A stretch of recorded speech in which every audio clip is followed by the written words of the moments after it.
हाय good afternoon. CNBC आवाज Motilal Oswal studios में आप सबका स्वागत है। बारी है आज के सास बहू और सेंसेक्स की। सॉरी थोड़ा डिले के साथ आ रहे हैं, तो क्या है वीरू निफ्टी को देख के थोड़े जज्बाती हो जाते हैं। कोई नहीं शुरू करेंगे सवाल जवाब के सिलसिले का सिलसिला। और मदद करने के लिए आज अपने पास आमतौर पर मंडे को रिक्वेस्ट होती है निर्मल बंग की स्वाति खोदकर को कि आप आइए। स्वाति जुड़ गई हैं। Swati hi good afternoon. आ रहा हूँ, बस थोड़ा सा मार्केट भी समझ लूँगा भाई, एक्सपायरी का दिन है आज और मामला ठंडा ही है, नर्वस है। ऐसे में पहले तो हम तक यानी कि सास बहू और सेंसेक्स की जो बैकएंड टीम है उसको तक रीच आउट करने के दो विकल्प रखे हुए हैं बड़े सिंपल से। एक व्हाट्सएप नंबर है 7045220000 और दूसरा विकल्प है ईमेल कर देना आपको सास बहू और sensex@nw18.com। आई एम श्योर जैसे ही आप लोग मैसेज मेल भेजते हैं विदिन 24 आवर्स रिप्लाई आ ही जाता होगा आपके पास। भेजते रहिए अपने सवाल, हम लोग किसी दिन मुलाकात इसी प्लेटफॉर्म पे कर रहे होंगे। खैर मार्केट्स वो ठीक है, लो लेवल से रिकवर कर गए थे, शुरुआत में एकदम दबाव तगड़ा था पर ऊपर भी सस्टेन करे नहीं। वो 24,900 के आसपास आए थे और वहीं से वो ठंडे पड़े, तो अब वो वीकनेस के साथ ही पस्थी कामकाज कर रहे हैं। टसल चल रही है ऐसा कह लीजिए बुल्स और बियर्स के बीच में। थोड़ा सा मंदड़ियों का पलड़ा तो ऑफ लेट भारी रहा है, वो आज भी दिख रहा है स्क्रीन्स पे। और आज खड़ी है सेंसेक्स के मंथली कॉन्ट्रैक्ट, नहीं सामने खड़ी है कल सेंसेक्स के मंथली कॉन्ट्रैक्ट की एक्सपायरी। उससे पहले खूब एग्रेसिव शॉर्ट सिस्टम में 85-86%, 1.5 लाख कॉन्ट्रैक्ट से ज़्यादा नेट शॉर्ट्स खड़े हुए हैं। और कोई रीज़न अब तक तो देख नहीं रहा है कि वो शॉर्ट्स एग्रेसिवली कवर करने आए। ब्रेथ बहुत वोलेटाइल है और ब्रेथ असली बैरोमीटर है मार्केट्स का। इस समय 1:2 का रेशो वापस हो चला है। तो सुबह इसी रेशो के साथ शुरुआत हुई थी। शुरुआत में जब स्क्रीन्स पे गए थे 1:2 का रेशो था, फिर लगा मामला नहीं ठीक हो रहा है। अब वो ब्रेथ डिटोरिएट करती ही चली जा रही है। इस पे नज़र रखिए। इंडेक्स तो आप कैसे ना कैसे मैनेज कर लो, लेकिन ये असली मूड दिखाई देता है। तो 2:1 यानी कि 2/3 शेयर्स अब इन रेड और अभी आधा सेशन हुआ है और ये लकीरें देखिए किस तरह से चिमटा बना चुकी हैं। साथ ही थोड़ी बहुत दिक्कत तो है। इंडेक्स ठीक है, शुरुआती डिप से उभर तो गया, लेकिन मज़ा आ नहीं रहा है स्क्रीन्स को देख के। ना पॉकेट सपोर्टिव हैं सारी इंपॉर्टेंट, ना स्टॉक ज़्यादा सपोर्टिव है। कैसे अप्रोच करो निर्मल बंग? आप लोग का मानना है कि नीचे के कुछ बड़े दायरे खुल रहे हैं क्या? आशीष जी, काफी दिनों से हम देख रहे थे कि निफ्टी स्टक हो गई थी 24,800 टू 25,200 के रेंज में। अभी 2 दिन पहले उसने वो ब्रेकडाउन दिया है, which is a very cautious sign technical के हिसाब से। मुझे लगता है आज अगर ये वापस लो तोड़ता है 24,700, तो हमें और डाउनफॉल देखने मिल सकता है ऑलमोस्ट 200 पॉइंट्स का, जो कि 24,500 24,400 तक निफ्टी मैक्स टू मैक्स वहां तक जा सकती है। एंड देन वहां से हमें एक रिवर्सल देखने मिल रहा है, बट मेजर सपोर्ट 24,500 के लेवल्स का है। जब तक वहां तक सपोर्ट लेकर फॉर्मेशंस में कोई टर्न अराउंड के सिग्नल्स नहीं देते हैं, तब तक व्यू कॉशियस रहेगा निफ्टी में। अपसाइड में 25,200 के ऊपर जब तक जाते नहीं है, तब तक कोई major steep rally one side हमें देखने नहीं मिलेगी। अभी बैंक निफ्टी में पोटेंशियल है जो कि निफ्टी को ऊपर के तरफ लेके जा सकते हैं, क्योंकि बैंक निफ्टी में इतना हमें सेल ऑफ नजर नहीं आ रहा है कंपेयर टू निफ्टी में। अगर बैंक निफ्टी यहाँ से ही घूमती है एटलीस्ट 56,200 में, फ्यूचर्स के लेवल बता रही हूँ, वहां से अगर ये टर्न अराउंड लेती है अपसाइड में, तो हमें निफ्टी में भी अच्छी खासी रैली देखने मिलेगी। But at the current level definitely view cautious है। कोई मेजर ऐसे बूस्टअप रैली सपोर्ट्स लेवल पे नजर नहीं आ रही है फिलहाल तो। बट ये मेरी राय यही होगी कि स्टॉक स्पेसिफिक रहिएगा, क्योंकि निफ्टी बैंक निफ्टी दोनों काफी वोलेटाइल सेशंस हमें देखने मिल सकते हैं over a period of time में। तो स्टॉक स्पेसिफिक आप अप्रोच रखना चाहिए and play with the strict stop losses. भाई साहब स्ट्रिक्ट स्टॉप लॉसेस, ये बॉटम लाइन है सबसे इम्पोर्टेंट। वही अपन मैनेज कर सकते हैं, बाकी तो बहुत वोलेटाइल सही में। और वोलेटाइलिटी इस हफ्ते ऐसे ही कंटिन्यू कर सकती है। कुछ इंडिविजुअल स्टॉक्स देखिए। आज का एक्सीडेंट तो खैर कोटक महिंद्रा बैंक, निफ्टी का ही नहीं वायदा का टॉप लूजर, 6-7% की कमजोरी। कोई रिस्पाइट नहीं है स्टॉक में। रिजल्ट्स पे रिएक्ट कर रहा है जो सैटरडे को आए थे। एसबीआई कार्ड्स देखिए, उसमें भी प्रेशर माउंट होता हुआ। सीडीएसएल देखिए 4-5%, वो भी दबाव के साथ ट्रेड करता हुआ है। कुछ इंडिविजुअल स्टॉक्स अच्छी पिटाई चल रहे हैं। ऑन द फ्लिप साइड आज सुबह अपन लोग चर्चा कर रहे थे लॉरस लैब्स की, कि सारे कंसर्न्स के बावजूद वैल्यूएशन रिलेटेड जो भी आप रखते हैं स्टॉक में दमखम देखिए, 7% मजबूती के साथ लॉरस लैब ट्रेड करता हुआ। पूनावाला फिनकॉर्प, नतीजों में बहुत बड़ा कोई डिसअपॉइंटमेंट नहीं था।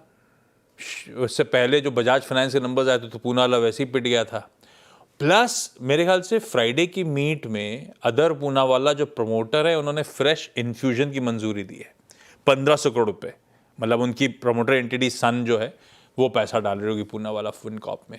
एग्रेसिव ग्रोथ के प्लान्स हैं। शायद ये बड़ा रीज़न है कि पूनावाला फिनकॉर्प आज इसीलिए इस तरह के मूव्स दिखाता हुआ नजर आएगा। पेटीएम देखिए, वो नतीजों पे रिएक्शन था तो बड़ा एग्रेसिव तेज़ी थी। नतीजों में एक डिप आया था, वो मेरे ख्याल से नतीजों का डिप वो होगा कि जिन्होंने पोजीशन बनाई थी रिजल्ट्स के बाद उन्होंने बुकआउट कर लिया होगा जिस रीज़न से बनाई थी। उसके बाद वो फ्रेश तेज़ी की शुरुआत हुई। एक बार वो एडजस्टमेंट्स प्ले आउट हुए थे, उसके बाद पेटीएम वापस तेज़ी तूल पकड़ रही है और बढ़िया तरीके से तेज़ी तूल पकड़ रही है। रुकने का नाम नहीं ले रहा है स्टॉक। बढ़िया, अच्छी बात है। खैर, अपन सवाल जवाब के सिलसिले की शुरुआत करेंगे। आज अपने को कानपुर, दिल्ली, आगे संभाजी नगर और फिर से दिल्ली जाना है, तो काफ़ी सारी क्वेरीज लाइंड अप है। कानपुर और दिल्ली की लाइंस कनेक्टेड आपकी स्क्रीन पर। कानपुर से नीरू यादव जी स्क्रीन पर। नीरू मैम नमस्ते, good afternoon Neeru ma'am. Neeru ma'am कब से स्टॉक मार्केट में हो आप? सर 2011-12 से मोटा मोटी 1.5 दशक हो गया। हाँ जी कैसा रहा सर। Portfolio Neeru ma'am? इतने साल कैसे रहे स्टॉक मार्केट में? अच्छे ही रहे होंगे, आई एम अज्यूमिंग, तभी रुके हुए हो आप। हाँ जी सर। और नीरू मैम स्टॉक कैसे सिलेक्ट करते हो? खुद ही चुनते हो, लंबी अवधि के लिए चुनते हो, ट्रेडिंग वेडिंग भी करते हो, क्या चलता है? सर ट्रेडिंग तो नहीं करते हैं और पूरा दिन सीएनबीसी आवाज देखते हैं तो सर रेफरेंस मिल ही जाता है उससे। नहीं, वो तो आप चैनल पे इसलिए बोल रहे हो, सच में देखते हो क्या? नहीं नहीं सर, सचमुच हमारे तो बच्चे भी देखते हैं, ऐसा नहीं है। ठीक है नीरू मैम। हाँ, इतना बच्चे भी सर अभी बोलते कि बर्थडे पे मुझे ये शेयर चाहिए, वो शेयर चाहिए। बच्चे भी देख देख के वो भी जान रहे हैं, मतलब धीरे धीरे। ये सही है। हमारे वाले तो प्ले स्टेशन के ऊपर आए ही नहीं है। ये बढ़िया करा है आपने। कौन सा शेयर दिया बच्चों को लास्ट बर्थडे में? सर ये अपना रीडा दिया था, बर्थडे गिफ्ट दिया था सर। एरिडा दिया था। और क्या बोला कि बेटा रखे रहो आप लंबी, जब तक बड़े नहीं हो जाते? हाँ जी सर। अब के बाद टाटा स्टील बोल रहे हैं बच्चे कि टाटा स्टील चाहिए हम लोगों को। ये बच्चे बोल रहे हैं कि अगली बर्थडे में कौन सा शेयर चाहिए? हाँ जी सर। अरे वाह, बच्चों की एज क्या है? बच्चे सर एक 15 ईयर का है, एक 10 ईयर की है, मेरी बेटी है सर। और दोनों मांगते हैं स्टॉक्स? हाँ जी सर। ये गजब है यार, टू गुड।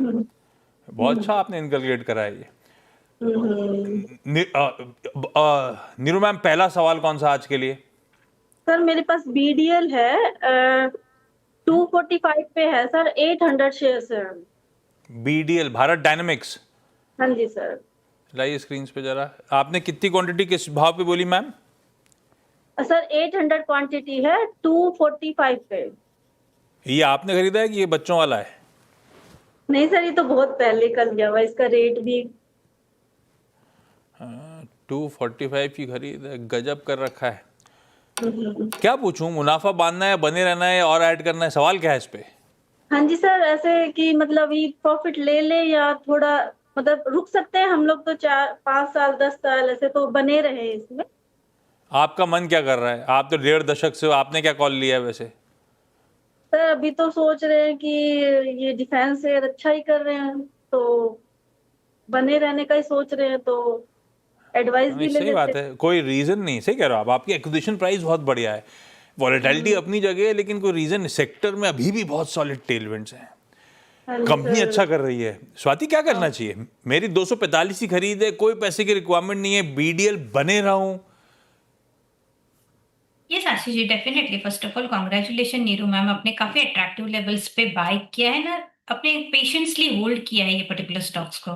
मैं कहूंगी कि यस, अगर आपकी लंबा नजरिया है, जैसे आपने कहा 5 साल का नजरिया है, तो डेफिनेटली होल्ड ऑन करना चाहिए। ये काउंटर में क्षमता है वापस 2200 से 2400 के लेवल्स देखने की, वहां तक रैली हमें काफी अच्छी देखने मिल सकती है।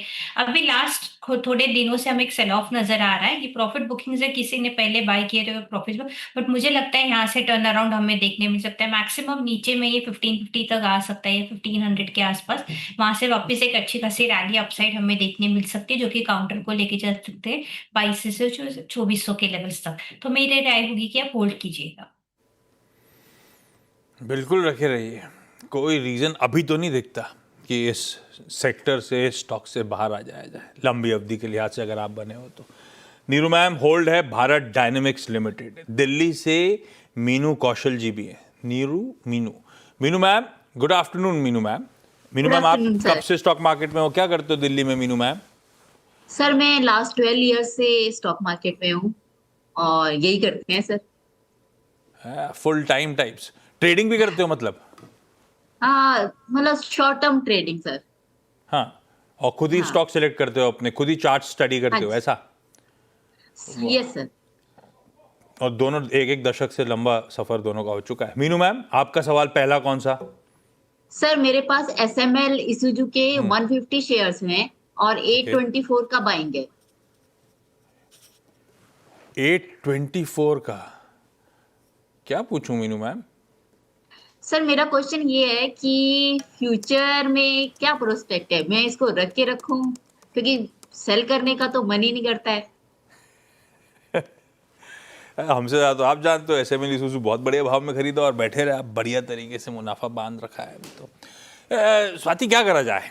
मन नहीं कर रहा बेचने का, बहुत कमा के दिया है, समय आ गया है बेचने का कि नहीं? आशीष जी, काउंटर ने काफी अच्छी ऑलरेडी रैली दी है ऑलमोस्ट। अगर हम डेटा देखोगे मार्च से भी, तो 1200 से ये नॉन स्टॉप 4000 और 2400 के 4200 के लेवल्स के आसपास गया है।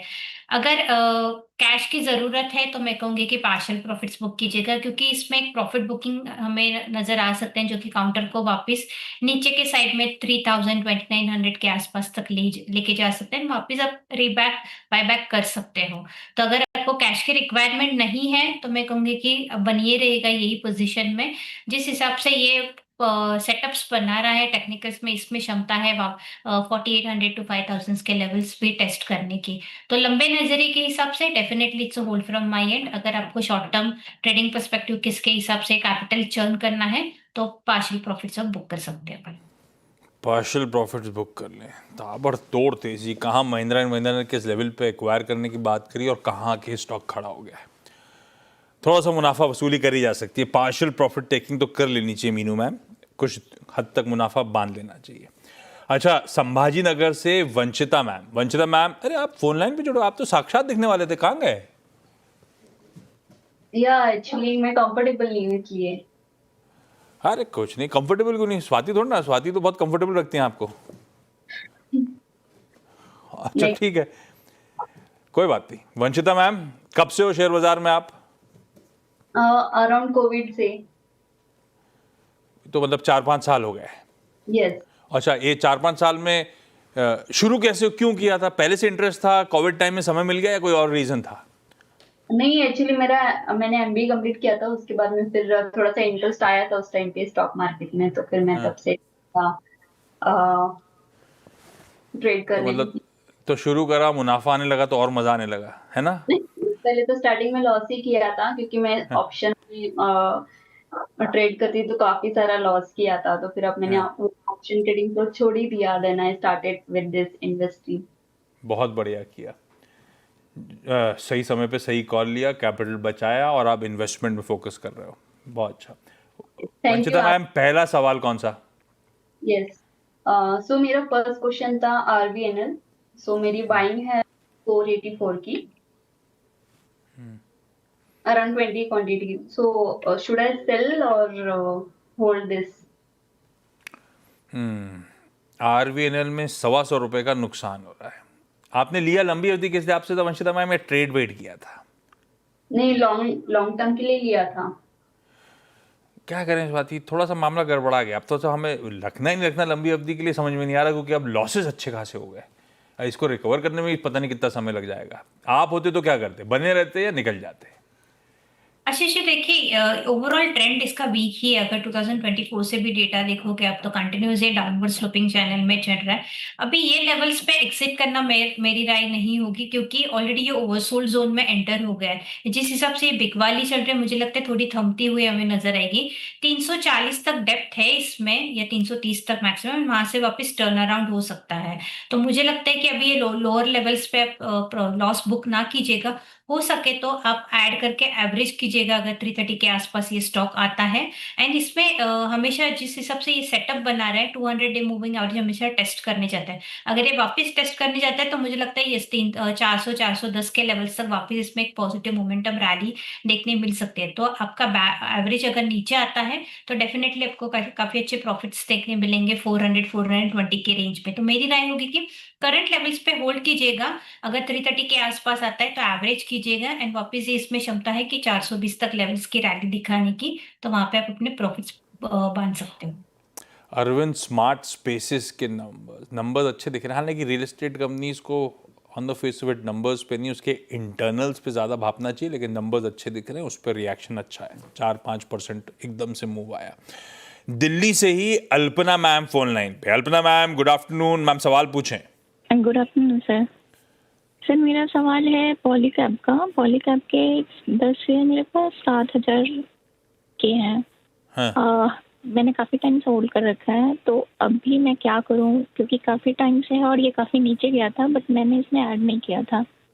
और ठीक है। अभी 1-2 महीना में कुछ हो सकता है या निकाल दूं? मतलब लिया ट्रेडिंग के लिए ही था, फंस गए थे तो अपन होल्ड करके बैठे हुए थे। हाँ या 2 महीने स्वाति चल जाएगा क्या? कंपनी अच्छी, सेक्टर अच्छा, मेरे ख्याल से वैल्यूएशंस के इशू थे, वो मामला गड़बड़ाया था। पॉलीकैब कैसा लगता है चार्ट्स पे? चार्ट्स पे इसका ट्रेंड डेफिनेटली अभी भी पॉजिटिव है, बट उनके काफी एलिवेटेड लेवल्स पे बाइंग हुआ है, हायर लेवल्स पे बाइंग हुआ है। मुझे लगता है थोड़ा हमें प्रॉफिट बुकिंग नजर आएगा over a period of time में। 6700 ये एक इमीडिएट सपोर्ट लेवल है।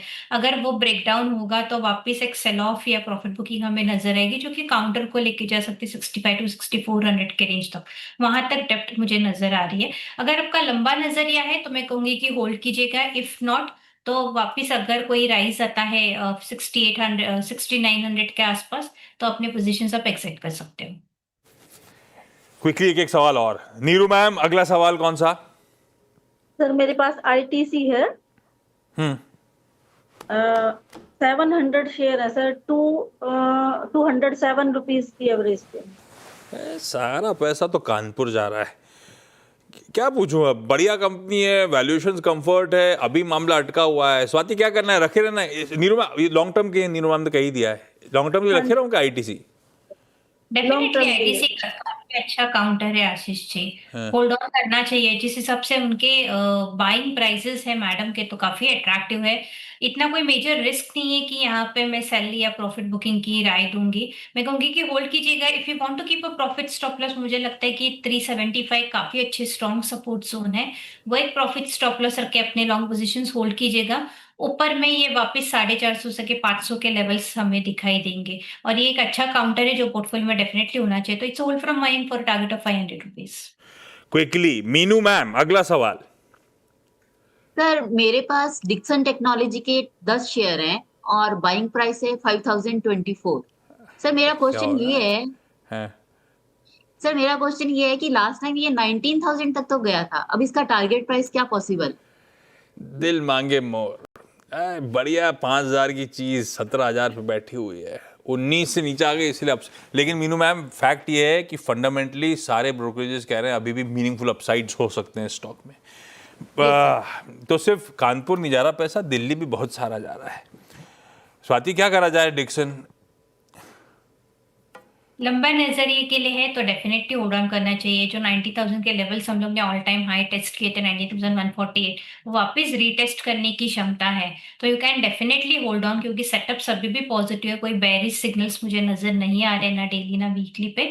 तो you can definitely hold on. अगर आपको कभी भी मार्केट्स थोड़ा सा वोलेटाइल रहेगा, अगर ज्यादा प्रेशर आता है इकोनॉमी साइड से, तो मैं कहूंगी कि एक स्टॉप लॉस रखिएगा मैं स्टॉप लॉस देना चाहूंगी 15,300, वो एक प्रॉफिट स्टॉप लॉस रखिएगा and you can hold on your long position. जितना ऊपर जाएगा उतने आपको प्रॉफिट्स अच्छे खासे देखने मिलेंगे। तो ये इमीडिएट टारगेट्स है 19,000 के, उसके ऊपर अगर ये ब्रेकआउट्स देते हैं ऑल टाइम हाई के तो 21,000 के लेवल ओपन हो जाते हैं। So hold from my and. है, होल्ड करिए। नीरू मैम, मीनू मैम, बहुत बढ़िया। और नज़र न लगे, मैं तो खैर बोलने के लिए बोलता हूँ, ऐसी बनता रहे पैसा सबका। आप दोनों का जुड़ने के लिए धन्यवाद। वंशिता मैम, होप आप कंफर्टेबली अपने सवाल पूछ पाए थे। अगली बार साक्षात नजर आना, कोई दिक्कत नहीं होगी। अल्पना जी, थैंक यू सो मच आपका भी जुड़ने के लिए। अच्छा स्वाति, थैंक यू आपका भी, बहुत एक्सीड कर गया ऑन टाइम। ब्रेक आज के नो योर कंपनी का टीजर दे देता हूँ। आज सुबह अपन बैंक्स में IDFC फर्स्ट बैंक से चर्चा कर रहे थे। अब बारी है श्रीराम फाइनेंस के मैनेजमेंट। तो निफ्टी की कंपनी ने अपने नंबर्स घोषित करे थे। आज उमेश रेवांकर साहब एग्जीक्यूटिव वाइस चेयरमैन लाइव होंगे नंबर्स पे और आगे के आउटलुक पर। और NBFCs में जो सो कॉल्ड स्ट्रेस की बातें कर रहे हैं इनके पीयर्स, उस पर अपन डिटेल में करेंगे चर्चा। नमस्कार।